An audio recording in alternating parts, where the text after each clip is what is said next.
multi-scalar multiplication, this is where you have different number of points and you have each has its scalar. You're supposed to add them, and then after adding and finding the scalar multiplications, you add them to find a final multi-scalar multiplication. So it makes sense to want to optimize this doing multi-scalar multiplication instead of doing them one by one and then doing the group addition, the point additions. And Pippenger's algorithm is close to the heart of this provers, since it reduces the burden of doing this multi-scalar multiplication.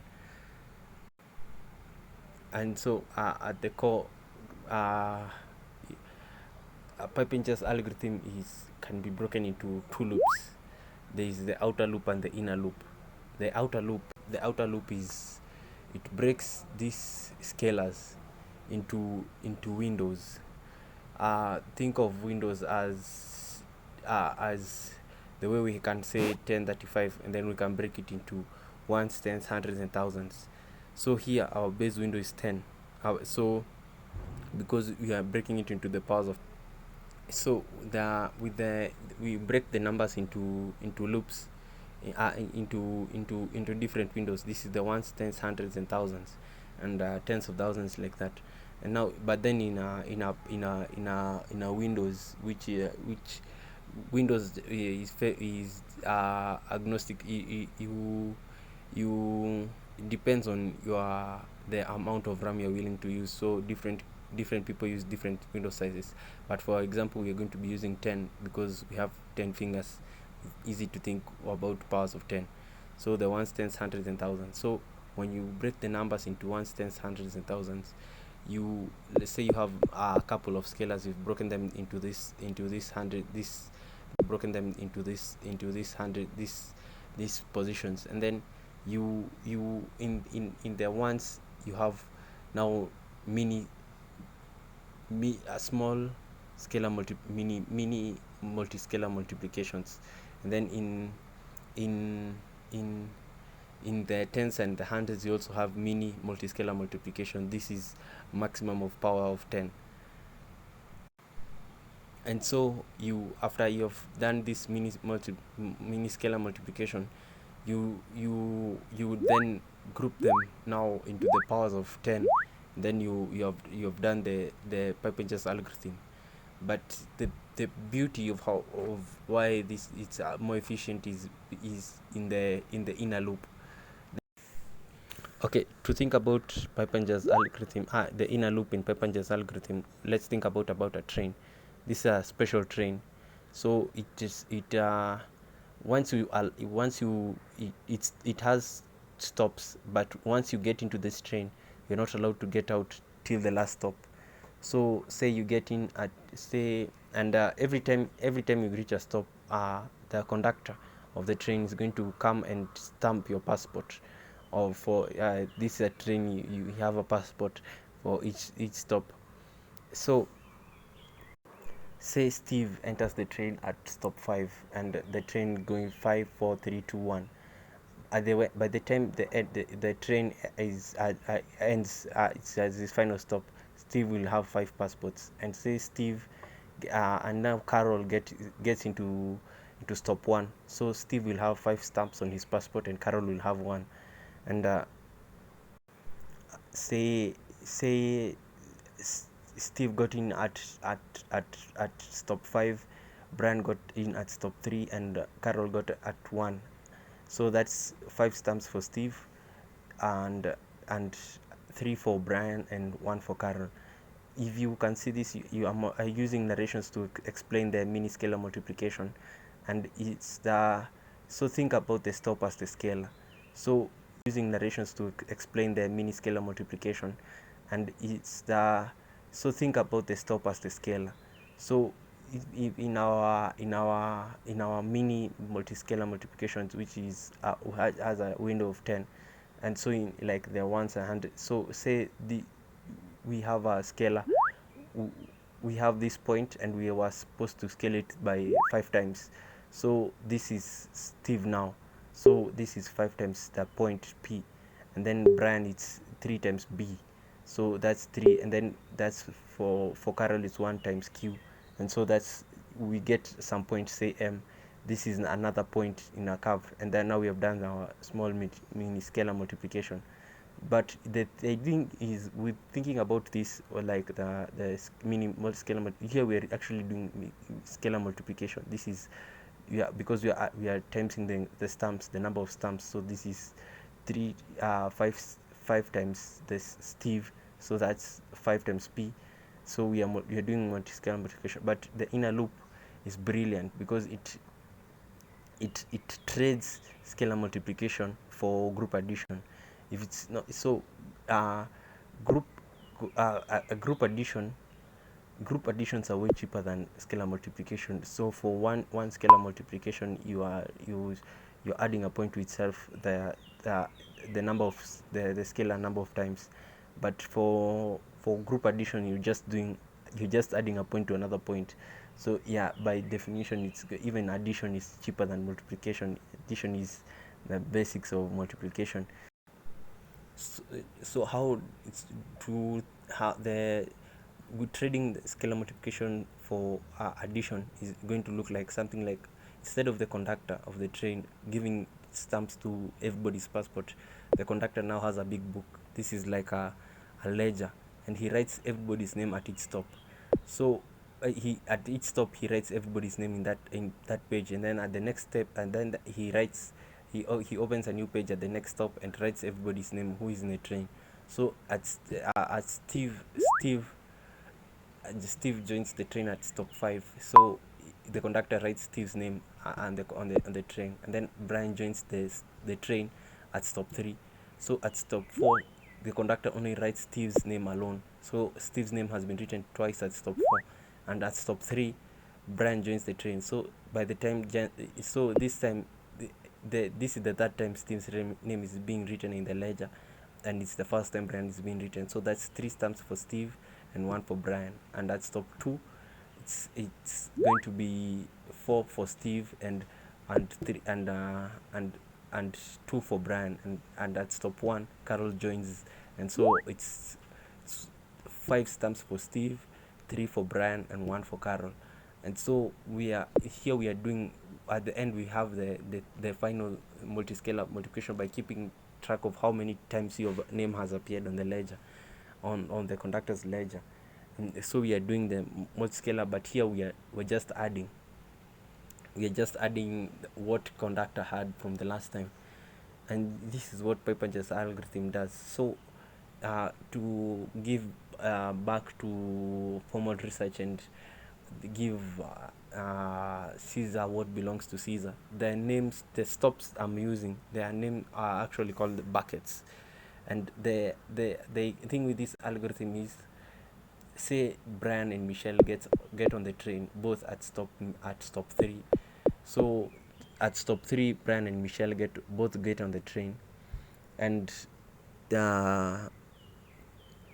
so the thing is, before even the train reaches stop 3, because they're actually allies, they're just points. You add the points for Brian and Michelle, and so instead of the ledger, the conductor putting both Brian and Michelle in the ledger, they just put the point that is done. So this is just adding a single point, and you're doing so here. Instead of we would have done the multi-scalar multiplication for Brian and Michelle separately, but now here we are doing that. We have done one, and we are avoiding redoing the work, so we're doing it once, and we finish with that. Yeah. And then we and so we add people who are this top or this bucket. So now the way the algorithm works, each time we go at a stop, the conductor keeps track of everyone who has been in the past, and it's easy to keep cumulative data of everything in the past, because it's a single point. So at stop 4, I've written Steve's names twice, so this is 2p. This is the point times itself. I'm only recording 1 point, and then at stop q, it's at stop 3 I'm writing the 3p and 1 plus b for Brian. So this is, I'm keeping track of 1 point, so the record I'm keeping part. And then it's also easy to keep part of who is in the train, because it's also another point. So because no one is leaving this train, it's this, we are just adding, we go at a stop and we find who is in that stop or that bucket. We add them to the train, and then we add that the people who are in that stop, who are in that stop at that train, to the our previous record. This is, we are just adding these points, and here we do a lot of doing our work, and it saves us a lot of it saves us the pain of doing these tiny multi-scalar multiplications. So now with Pippenger's algorithm, now so after doing the multi-scalar multiplications in the inner loop, you now combine them to find the Green's multi-scalar multiplication. So a summary of Pippenger's algorithm is, you take the scalars, the multi-scalar multiplication that you're supposed to do, you split it into mini scalar multiplications, and then with these mini scalar multiplications you combine them to find a big scalar multiplication after you've done the mini scalar multiplication. And the trick is, when you're doing the mini scalar multiplications, these small scalar multiplications, you are not actually doing the scalar multiplication then combine, you are doing structured addition, which allows you to take shortcuts and combine work and avoid. So that was Pippenger's algorithm that's vanilla pipe. So everything past here is now optimizations. We are now talking about optimizations of Pippenger's algorithm. So one optimization is centering the window around 0. So in our examples, our windows were from 0 to 9, and we are using mini scalars. Our mini scalars from 0 to, so our train had 9 stops. That was from 0 to 9. Now we center our windows now to start from -5 to 4 to 5 to -5 to 4. So now our mini scalars come from -5 to 4, and the way we take a number is that, now say a number like 7 was not in our original window, so but 7 is the same as 10 minus 3. 10 minus 3 is the same as saying 7. And so say we have a number like 1074. This number, the 7, is not in our is not in our window, in our new window, the window that's centered around 0. So now we can rewrite it now into 1000 11, -3 and 4. So like this is the same number. This is the same number as the original number. This seems weird, but it's the same number when we put it in our powers of 10. And the advantage is now in our train, when we were doing when we get to our train and we put -3, we deal with -3 when we are at the third stop. Now at this point where we would have added our point so that you can come 3p. We have -3. The thing is, we put -p, we add -p into the train, now at the third stop at this bucket. So now the advantage, we are taking advantage of the fact that when it comes to elliptic curve points, negation is actually one field element.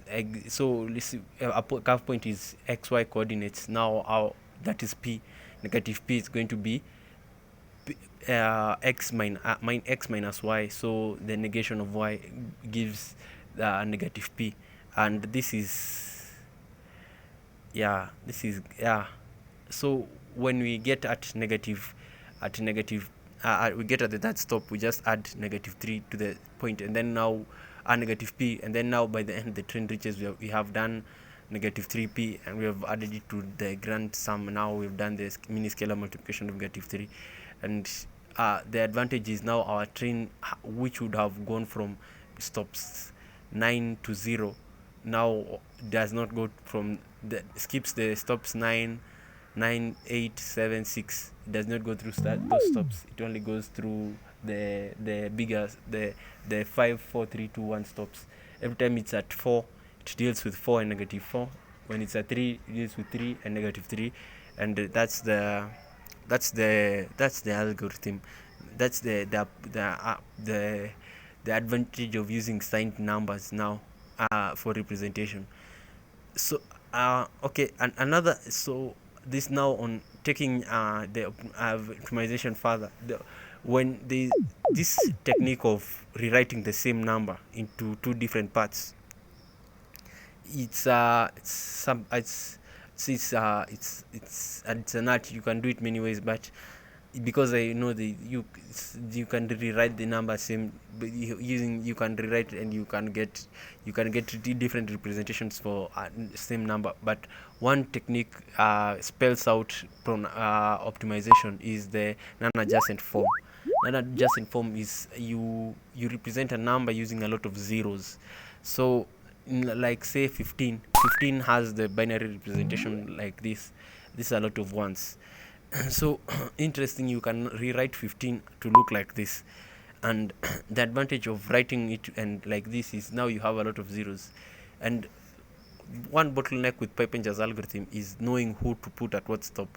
So knowing to put Brian and Michelle at this stop, knowing how to put Steve at his right stop, at Carol at this. When you are putting, now you have these mini scalar multiplications and you're putting them at the right buckets or at the right stops. This is it's a pain, but now it's actually the heavy part of the inner loop. So now the advantage is now you